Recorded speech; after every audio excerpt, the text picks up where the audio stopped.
И всем здравствуйте! Мы находимся на тестовом сервере, и мы здесь с такой целью, чтобы потестировать Чорек. Вчера Неф, это у нас англоязычный блогер, да, он взбаламутил, по крайней мере, мое личное пространство вот этим вот видео про урон на континентальном испытании у него на сервере в Китае.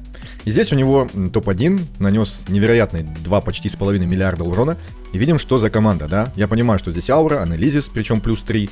Это у него очень хорошее пробуждение. Но здесь нету, во-первых, героев поддержки. Ну, если не считать анализис героем поддержки.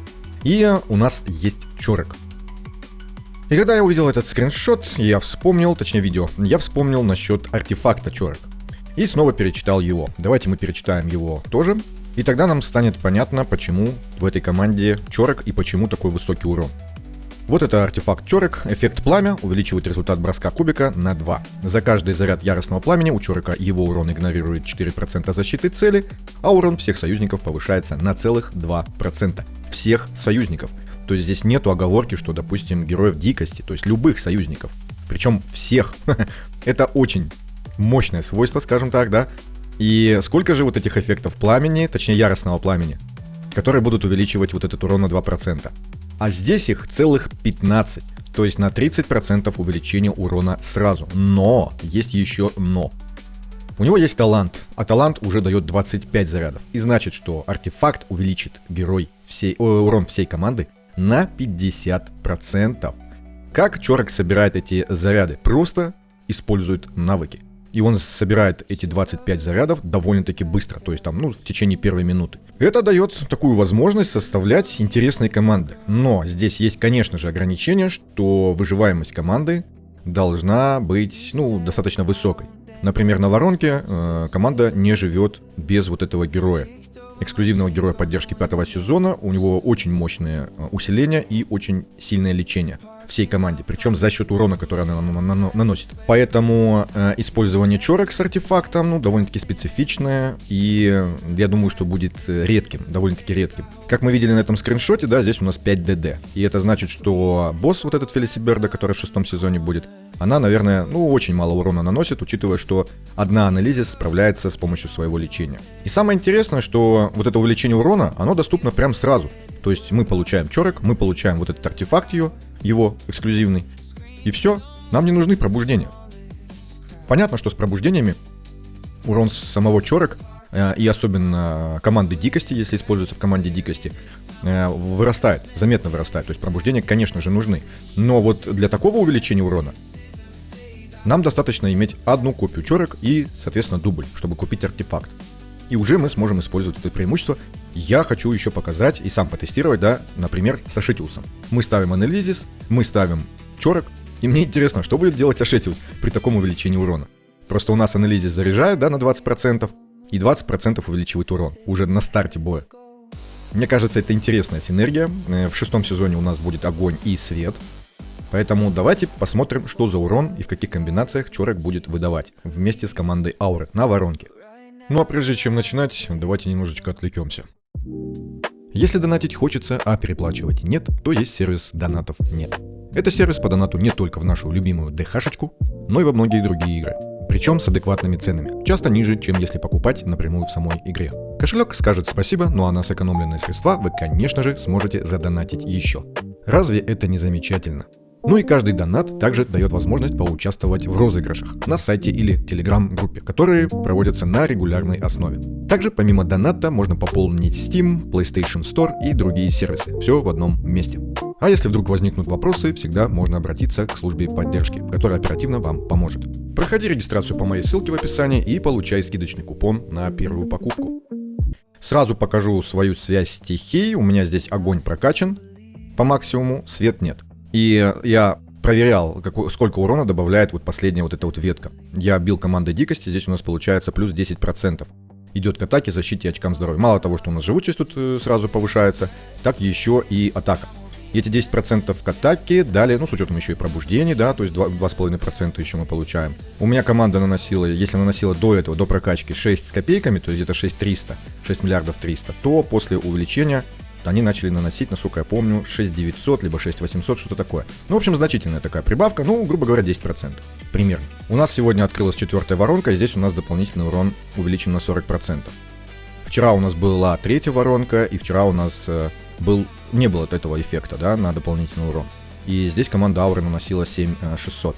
Здесь же сейчас я набил уже только 7. Ну, все-таки 4-я воронка, это 4-я воронка.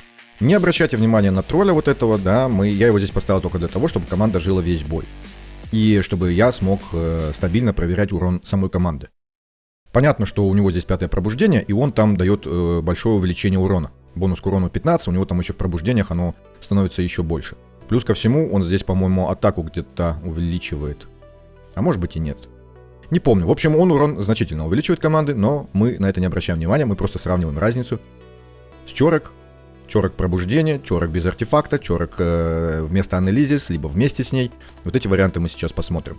Я ему здесь поставил посох, потому что он с помощью пассивки союзники лечат себя, нанося урон. И поэтому он дает просто стабильный, постоянный щит, потому что урон они будут наносить постоянно. И это считается его лечение. И то есть они весь бой будут просто в щитах. Ну и вот, соответственно, поэтому у него здесь посох. Также ему важно попадать в 18-секундный цикл, да, и иметь достаточное ускорение для этого. Чорок у нас здесь с артефактом. Его я одевал, видим, что в защиту побольше. Я не обращал особого внимания на просвещенность, но собрал ее побольше. Также здесь есть вот такой мифический предмет, который 15% атаки раздает союзникам, которые в том же ряду, двум союзникам. То есть какой-то небольшой кусочек атаки он раздаст нашей Таресии. Таресия здесь вот такая. Одел как попало. Просто главное, что я делал, это выкручивал 100% крит шанс. Ну и сколько смог крит урона и, соответственно, очков здоровья. Атаку я и не выкручивал, поэтому довольно-таки она здесь слабенькая. И новый артефакт здесь, который увеличивает урон. Вот этот колокольчик. Хороший артефакт, его используют все, кто в топах у нас в Китае находится. Анализия здесь плюс 3. То есть увеличивает урон и очки здоровья там с помощью своих пробуждений дополнительно. Ее я одевал в очки здоровья и сопротивление, видим. То есть удар принимает она на себя. И, соответственно, защиты чуть побольше здесь сделал. Вот этот мифический эффект, который, видим, что увеличивает урон союзников, которые находятся вокруг. И Дианта. Дианта у нас здесь на разломе, поэтому у нее здесь точность. В остальном, ну, очки здоровья, понятно, и защита, чтобы жить она смогла подольше. Она у нас на заливке. Тайминги вот такие. Таресия начинает сразу с начала цикла. Когда голова красная появляется, да, и у нас наносится увеличенный урон.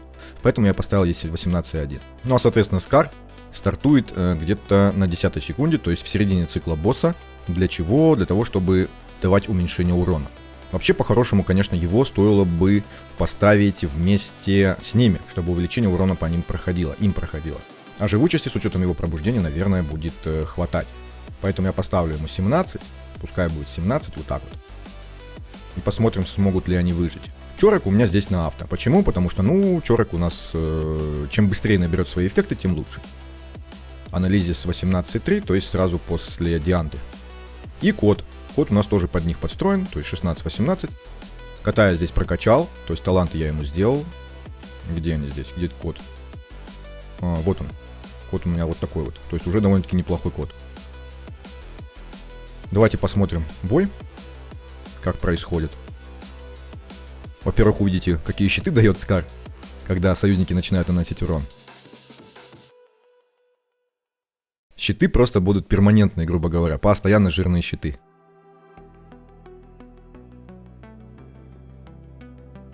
И смотрим эффекты. На союзниках эффект от Чорока нету. Здесь мы его не увидим, здесь мы его не ищем. Но вот у самого Чорока мы видим, что набирается яркое пламя. Оно уже 25. Видим, что уже 25. И все, они действуют весь бой. И, соответственно, весь бой плюс 50% команда будет урона наносить больше.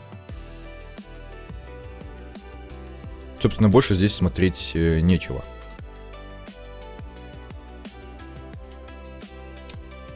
Бой происходит вот так, за счет наличия Скара с пробуждениями, проблем с живучестью здесь никаких нету. Цикл они повторяют стабильно, никаких проблем, вопросов тут не возникает. Поэтому просто посмотрим, будем смотреть уже в конце урон. В конце боя покажу здесь еще, что у Таресии бывает проблемка. В конце боя она каким-то образом за бой умудряется набирать здоровье больше и больше и больше. И, соответственно, в начале боя это не вызывает никаких проблем, потому что все равно максимальное здоровье получается у Анализис Но под конец боя, когда урон самый высокий, удар красной головы уже приходится по Таресе. А мы ей не собираем защиту, мы ей не собираем сопротивление, ну и, соответственно, она умирает. Если бы у нас здесь не было этого тролля, я не знаю, проблема вообще с выживаемостью тут довольно-таки сильная. Так как здесь мы можем поставить только одного героя поддержки, да, если мы ставим двух, то уже урон совсем не тот. Соответственно, я не знаю, как они будут выживать без вот этого тролля, не знаю. Сейчас же видим, что они выживают без проблем, урона наносят вот столько. Здесь у нас еще и Чорок неплохо вносит, ну здесь, конечно, понятно, что гораздо меньше, чем Таресия, здесь у нас 15 миллионов. А здесь 750 тысяч всего. Но все равно. Это потому, что баф еще на боссе, да, на дополнительный урон. И у Чорика еще и 5 пробуждений. Давайте мы теперь посмотрим, что будет, если мы пробуждение уберем. Ну и, собственно, практически ничего не изменилось, потому что от пробуждения здесь зависит только урон Чорок. Так как мы не одеваем его в урон, да, и плюс ко всему это один дикарь, который никак ни с кем не синергирует, мы видим, что у него стал вместо 700 тысяч, да, здесь 265. Вот и вся разница. При этом Таресия как наносила 15 миллионов, так и наносит. То есть пробуждения Чорок здесь не важны. Ну а теперь давайте посмотрим, что будет, если артефакт этот заменить, например, на рога, который увеличит урон на 10%, но да, мы потеряем 40% увеличения от артефакта Чорок. Пробуждение я вернул. Ну и видим, что у Таресии ДПС снизился с 15 миллионов до 11 400. И мы потеряли 2 миллиарда. 2 миллиарда из-за одного артефакта Чорок. Теперь давайте посмотрим, какая разница вообще от использования Анализис на плюс 3, либо Чорок с артефактом. Здесь я поставил Линкаса, видим, да, ему я дал рога. Ну, с этой я не знаю, какую ему лучше поставить, так как у нас на увеличение атаки вот этот и на увеличение урона вот этот, они уже использованы. И плюс ко всему здесь тоже есть заливка. Я ему просто поставил заливку, ну, просто потому что ничего лучше я тут не нашел. Тайминги такие же, за исключением того, что теперь у нас Линкас вместо Анализис ходит на 18,3. И вы только посмотрите, да? У нас здесь урон получился такой же, как с Анализис плюс 3. Ну, примерно, плюс-минус, да? То есть эксклюзивный герой конкретной школы с пробуждением, причем в честь годовщины, ограниченной серии, там, возможно, его больше уже нам не дадут покрутить, заполучить копии дополнительные. Ой, он играет так же, как и герой вообще другой школы с артефактом. Но это, конечно, прикол, это прикол. Понятно, что у Анализис там есть еще дополнительные свойства, что она живучесть увеличит, что она подлечит, что она снимает ослабление и снимает усиление с врагов, поэтому, ну да, не такая равноценная замена Чорок, но в плане урона примерно то же самое. И теперь давайте посмотрим, что будет с Анализис, без всяких Чороков. Я ее оставил, как она была, и плюс добавил ей такой же тайминг, как у Линкаса. Все остальное у нас здесь без изменений. Ну и видим, что ДПС без Чорок, но с Линкасом и Анализис, он все-таки выше у Таресии. Но у нас здесь отпадает урон самого Чорока, да? И поэтому, хоть он здесь на миллион вырос, но в итоге урон остался практически таким же. Разница, сколько у нас получилось? Около 200 миллионов, да? Ну где-то 200 миллионов. То есть в плюс с Анализис. Но все-таки она здесь плюс 3. И если убрать ей эти пробуждения, я думаю, что урона будет заметно ниже. И, соответственно, польза от Чорока будет уже более ощутимая. И видим, что 3 пробуждения я снял и потерял почти 1,5 миллиарда урона. Почти 1,5 миллиарда урона. Ну а с Чорок, напомню, да, что они, по-моему, набивали 7200. Ну как-то вот так вот, как-то вот так. Ну а теперь давайте посмотрим такую связку, как, например, Ашетиус с Анализис, да, которая его усиляет, и наличие Чорок. Ну и также Карф, конечно, и Майтан. Ашетиус у меня плохо одет, я не старался ничего тут сверхъестественного набрать, главное, чтобы у него был 100% крит шанс. Тут он с избытком, крит урон как получилось, атака как получилось. Карф у меня здесь без талантов, это по сути мне здесь не важно. Единственное, что Майтан тут немножечко с талантами. В остальном просто главное наличие Чорок и разница по урону. Сразу посмотрим, как быстро Чорок набирает свои эффекты. Навряд ли такая связка будет актуальна для быстрых боев, так как у Чорока видим 10 эффектов только сейчас. Урон у Ашетиуса 1 700 000 получился. 12 эффектов у Чорок уже из 25, напомню. Так, второй цикл пошел. 2300 уже, и здесь 22 эффекта. Когда минуту отыграем, я остановлюсь. Ну вот третий раз ударю, и будет уже понятно, на какой урон они выйдут. Ну, 2500. Допустим, 2500, и за минуту Чорок все эффекты набирает.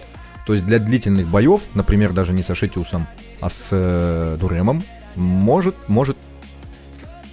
сработать. И то же самое, но только без артефакта Чорок.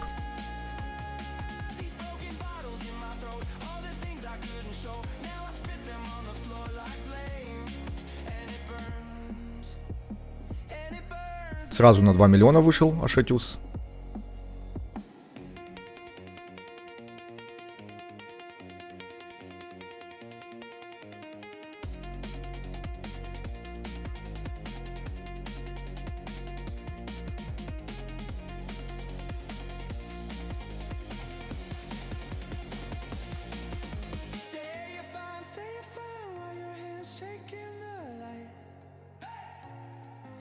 Ну и 200. То есть, если было 2500, то здесь кое-как 200.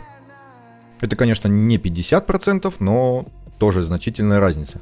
И давайте еще уберем анализис и посмотрим на урон уже без нее.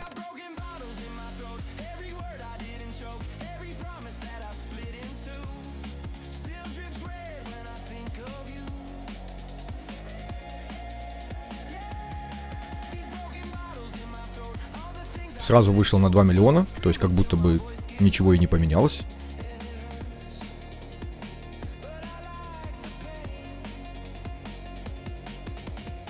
Здесь 1 800 000 после второго удара.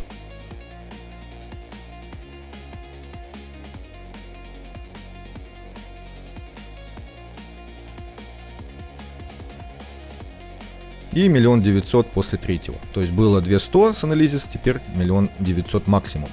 Вот такие вот интересные связки нас ждут благодаря тому, что разработчики добавляют вот такие эффекты, которые не ограничены в рамках одной школы, да, либо какой-то стихии. То есть для всех союзников. И казалось бы разные школы, но они здесь бывает, что могут неплохо синергировать. Насколько это будет применимо, часто применимо, я думаю, что совсем редко это будет использоваться, но такой вариант у нас теперь есть. Также у нас здесь уже доступна стала Айсриэль, которую я так назвал, а здесь она у нас уже называется с нашим переводом Этерил. И сегодня я планирую ее потестировать. На этом все. Всем спасибо, всем удачи и всем пока.